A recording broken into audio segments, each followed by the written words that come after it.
I believe if that green light is on, you're recording. Hold on, let me... Go push it in. Are you sure? Okay, go, Chris. Okay. Well, earlier this month, the Death Penalty Information Center, the DPIC, released a highly anticipated report on race and the United States death penalty.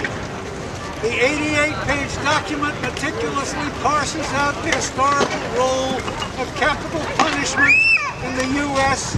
as a means of racial control, particularly among black populations.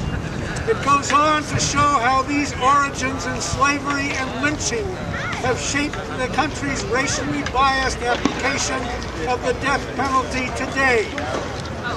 Once functioning as a tool to deter slave revolts, the DPIC report shows how capital punishment in the post-Civil War era evolved as the country saw an explosion of racial violence and lynchings that led to the deaths of at least 2,000 black people between 1865 and 1876.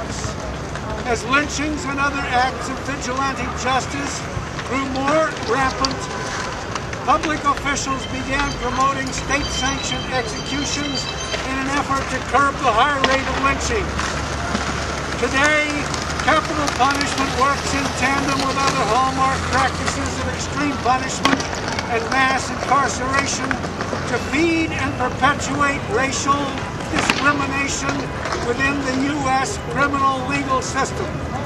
Examples of these failures to promote equal justice under law are found in countless death penalty cases, including those which have recently made the news.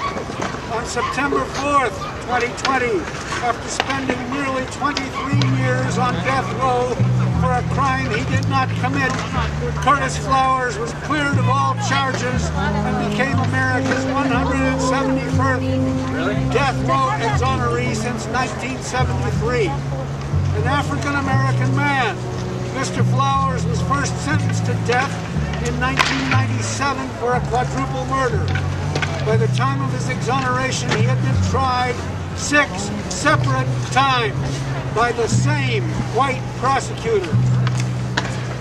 Today, I am finally free from the injustice that left me locked in a box for nearly 23 years, Mr. Flowers said in a statement released by his attorneys on the day of his exoneration. I've been asked if I ever thought this day would come. The family that never gave up on me, and with them by my side, I knew it would. In 2019, Mr. Flowers was awarded a new trial by the U.S. Supreme Court due to the fact that the prosecutor had repeatedly discriminated against black potential jurors in his case and others. One need not look far to find evidence of the ways that race shapes each step of the U.S. capital punishment system. The DPIC report illustrates how prosecutors are more likely to seek the death penalty if a murder victim is white than if the victim is black. In jury selection, black citizens are systematically excluded. Evidence also indicates that juries are influenced by race in their sentencing decisions, perceiving black defendants as more dangerous. The Catholic Church teaches that the death penalty is inadmissible in all cases because it is, quote, an attack on the inviolability and dignity of the person, end quote.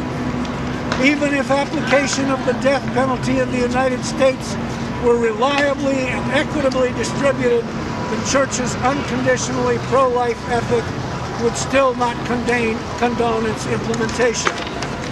However, Catholic Church teaching makes clear that racism, too, is a life issue, and that its infection of our systems and structures contribute to the continued erosion of the sanctity of life. In the work to end capital punishment, it is critical to remember that racial bias is more than a contributing factor to the death penalty's wrongness. It is the fundamental reason the modern U.S. death penalty system exists and operates in the manner it does today. The death penalty's inextricable roots in slavery, lynching, and centuries of systemic racism in the U.S. magnify the ways in which this practice devalues human dignity. Its eradication is an essential part of the Church's call to build a culture of life. Thank you.